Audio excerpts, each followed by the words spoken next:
Wah. Dah siang dah. Oh, dah. Malam tadi tak sempat nak tukar baju. Tak apalah. Tak sabar nak raya dah. Jap. Betul ke hari ni? Sekejap hari ni raya lah. Alah, malam tadi lupa nak tengok ni bunga api. Tak apalah. Tak ada rezeki. Jom. Lupa nak lock pintu. Okey, jom. Nak pergi mana? Aku kata nanti kita pergi solat lah. Kan best. Tapi solat ni kat mana? Nak solat subuh dah terlepas. Dah jamak sana. Allahu Akbar.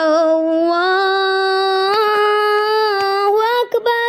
Dah masuk waktu lah. Belum solat dah. Best buat solat. Sedap dapat solat. Jom nak raya rumah ni. Jom nak raya rumah Adam. Assalamualaikum. Adam. Oh Adam. Waalaikumsalam. Mana? Tak ada orang pun. Mana orangnya? Pelik ah. Saya kat sini. Mana orangnya pun? Orangnya mana? Mana Adam? Hilang tak dia? Saya sini. Menyorok juga. Saja nak main-main. Kenapa? Kenapa pakai baju cantik jam ni? Oh, datang nak raya. Kenapa? Saya saja datang nak raya. Saya suka beraya tau. Dah habis puasa, dapat banyak duit raya. Kamu suka raya sebab duit raya? Tadi pantun tu. Masuk-masuk. Lemputlah, makan je apa yang ada. Tak tahu ada orang nak datang.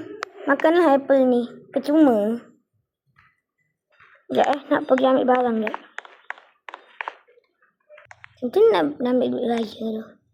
Tak sabar. Nyam. Sedapnya apple.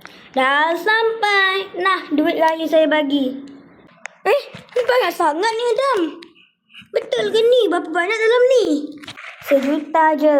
Tak banyak sangat pun. Dah lah, bye. Saya ada banyak lagi urusan ni.